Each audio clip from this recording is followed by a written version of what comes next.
The fishing news is brought to you by Interlux Marine Paint and fanatics of Ocean City, celebrating 25 years at the Jersey Shore.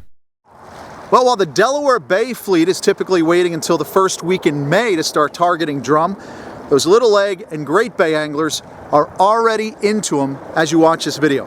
I'm Jim Hutchinson with the New Jersey Delaware Bay edition of the Fisherman magazine. And in our earlier week newsletter, the one we sent out on Monday, we featured Gary Adair, who was the first angler in the state of New Jersey to register a black drum.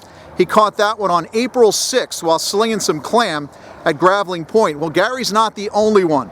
In subsequent days, we got more reports of black drum from along that same stretch. Jimmy Stone, he followed suit with a couple of nights later. He had a 20-pounder along that same stretch. We're finding him from Graveling Point all the way up around Pebble Beach area, along the typical street ends where you find those black drum and early season stripers. So it's only a matter of course that you're going to find those black drums spread throughout Great Bay and Little Egg at this time. The April drum bite in that area is typically one that starts, like I said, in April before the black drum bite down on the Delaware Bay. Now, I talked to Bobby Cope of Full Ahead Sport Fishing this week, and he said he's probably going to start looking for black drum down on the Delaware Bay the first weekend in May. He said some of the draggers down on the other side of the Delaware, down along the coast of Delaware, have already caught a couple of black drum in their nets. And Bobby was telling me he's heard of a couple of black drum caught from the shoreline of the Delaware on the Jersey side. Again, fresh clam, anchored up. It's a great way of sitting and catching those fish. And I know some of you folks are going to be out there in the next several weeks. I'm hoping to get the boat in the water myself because those drum are in some of those locations in Great Bay and Little Egg. Now, most of those are those dinner-sized drum, 15 to 25, 30 pounds. But of course, there's a couple of 80-pounders out there waiting to be caught. And of course, those 80-pounders will be starting in the Delaware Bay very soon. As for the trophy stripers, that bite is on. The chunk bite is on along the Raritan Bay. We talked about it with the swim shads and the trawlers, but folks now netting bunker and not just live lining, but the chunk bite on the Raritan is terrific. This week's edition of the Fisherman magazine has Johnny Bucktails Contello on there with a nice fish. Well, Johnny just checked in with a 40-pounder that he released just the other day. 40-pound striper on the Raritan. You know there's got to be more of those fish. So Johnny and some others are starting to light them up on the Raritan.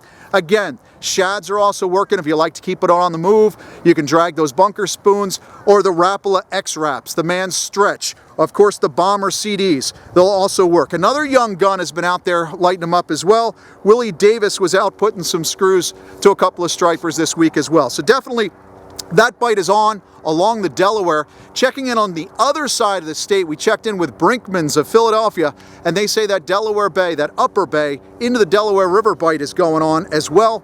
Mentioned along the airport stretch, that Philadelphia airport, so you can bank on stripers on either bank, whether you're on the Jersey side or the Pennsylvania, Delaware side. Bill Bates checked in earlier this week with a 40-incher that he caught along that same stretch. Now, along the central coast of Jersey, things are still a little bit slower to catch on along those front beaches, although Pat Mickles had the first weigh-in at Betty and Nick's Bait and Tackle earlier this week. That was a smaller fish that he caught on bloodworm, not on the front beaches, but along the sod banks. I understood that Pat was out there looking for winter flounder along the sod banks behind Island Beach and hooked up with that striper as well. A little farther west of that location, spot burn, if you will, and I don't know if it's for sure, but I know that that's a great location for those early season weakfish. And we did get a weigh-in, another check-in this week. S&S Bucktail Stanley Gola shared this shot of Chris Bender, who was tossing an S&S Bucktails Tholen Terrorize when he caught this weakfish earlier this week under cover of darkness. Now, Danny Tholen, of course, over at Lacey Marine, he's got some of those bucktails in-house, and I guess he's got one named after him from Stanley at S&S. So it's kind of an indication of where you might be able to find some of those weakfish right now. But throughout the state, it's about that time we can start chasing those weakfish, whether you're throwing the bucktails or the pink plastics. Don't forget, we've got that full moon on April 22nd, usually a kickoff to the weakfish run. But again, it seems like it started a little bit earlier. Bluefish, they have invaded the Delaware beaches. We're getting some good reports from Delaware surfcasters around the Delaware Seashore State Park, to Rehoboth. The Bluefish are in and out of the wash. It's only a matter of days before we've got that invasion along the south central Jersey coast as well. So keep an eye on the rivers, the inlets, and we'll see if we can't get a run like we did last year of those big burly bluefish. New Jersey Beach and Boat Challenge, that tournament, the season-long tournament, is underway again.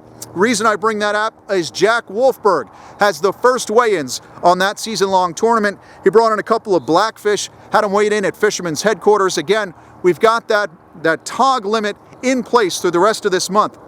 So a lot of the charter boats and party boats, South Central and the North Jersey coast, are sailing for blackfish, the tog, until the end of this month. As of May 1st, we lose that bag limit. So if you're heading offshore and looking to get in on the tog bite, you can. And of course, this is the season where they also come inshore. So it's a good opportunity of hooking up with some blackfish along those sod banks, or maybe some of those jetties. You might want to try Barnegat, or maybe stop in and check with One Stop Bait and Tackle, the T-Jetty. Could be a good start. A good start to the New Jersey trout season this past Saturday. A little rain for the opening day. Seems like a Saturday tradition, an opening day trout season tradition, a little bit of rain. Greg Hewitt of Shark River Surf Anglers presented the Spring Lake Opening Day Trophy this year to Jack Bissick for his 7-pound 9-ounce trout that he took at Spring Lake. And I know the Shark River Surf Anglers guys, they loaded that lake with some big fish in the teens, up over 10 pounds. So ostensibly those fish are still swimming around. Plenty of good trout throughout the state of New Jersey, up into Pennsylvania, also Delaware as these stockings continue. And I'm sure you're going to find plenty of trout eaters as well. Norm Small brings that to our attention. He hooked up with this monster muskie that he brought into Dow's Boat Rental. It weighed 34 pounds and change. Dow Boat Rental up there on Lake Hopatcong. Now, he tried to revive this fish and was not able to get it swimming, which is why he brought it in. A lot of action out there in the state of New Jersey for this weekend. Hopefully the weather holds up. If you're looking for the rest of the calendar of events, we tell you about it all the time.